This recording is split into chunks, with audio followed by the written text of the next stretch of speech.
I totally agree. That's absolutely my mindset as well. Just in my time in Nashville, I came across so many talented people that I always wanted to do my best to help people in any way I could. And if they insisted on giving me money, then fine. But yeah, I always want to prop up my, and it's always so much more rewarding and satisfying when you and your friends can come together and create something that's awesome. And that was the experience with Joy Painting. It was an absolute group effort. I couldn't have done it without everyone that was involved, or if one of them was gone, it would be radically different. Yeah. And maybe it would have been as good, but I wouldn't have been as proud of it as I was and am. I think that probably the thing that I'm most proud of with that time and that creative kind of burst that occurred was that I did it with my friends, and we did it almost with no money spent. Yeah. Because before Kickstarter was a thing, I had an idea. I was like, okay, because we wanted to record. We found a studio that would record us like after hours to tape for no extra charge. We had to pay the engineer, and there was some expenses, right? And it wasn't much, but we were 20, 21. I had I had a job on campus organizing mail for the accounts payable department. Oh, okay. So I wasn't getting a lot of money. No. Granted, I wasn't doing a lot either, so you get what you pay for. Minimum wage, yeah. Yeah. I mean, I think maybe below because it was like a student thing, Sure.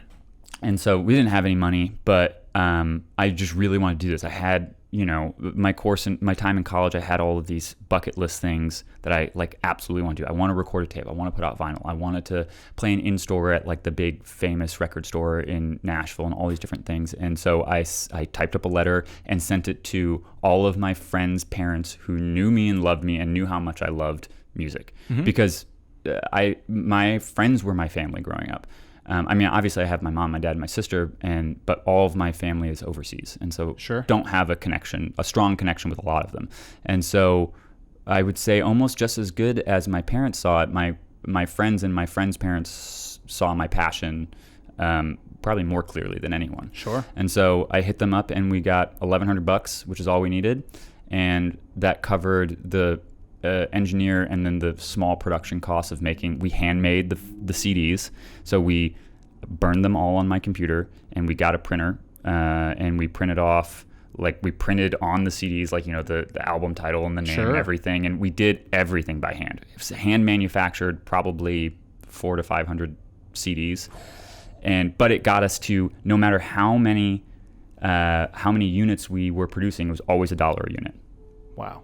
And which is hard to do because you may or may not know, if you're doing low runs of things, it's always more expensive. And then when you do big runs, I saw so many stupid local bands in Murfreesboro do 1,000 CDs and they'd sell 200 of them. I'm like, I'm not doing that. Yeah. I need to find a way that I can create as many as I need to keep the cost low as possible. And we devised a system to, if we were doing 1 or 100, it would be $1 a CD.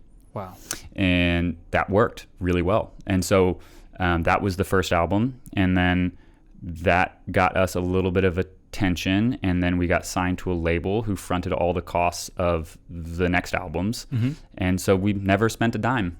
That's amazing. Yeah. It was just us being broke and creative and just desperate to achieve the goals that we wanted to achieve.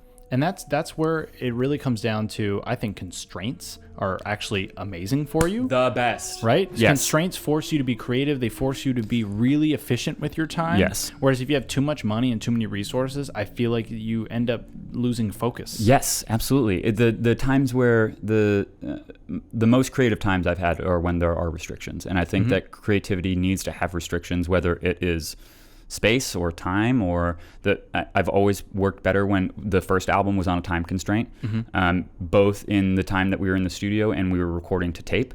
And so we could only do so much. We had definitely restrictions, and that's always the best way to do it. I love creating with restrictions. There was I don't know if they do it anymore, but there was a production company that did something called 24-hour records, where they would put 3 musicians in a studio for 24 hours and they had to write and record 3 songs.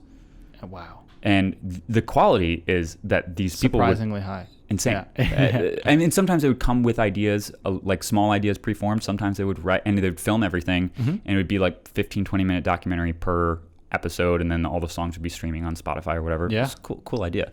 It is a cool idea. Yeah, I mean, I never got to do it, man. I really wanted to, but because that's the way I like to create, is under weird stress and in a different environment. If I'm too comfortable, I'll just, my mind will wander, and I'll just being too comfortable just never works for me. Yeah.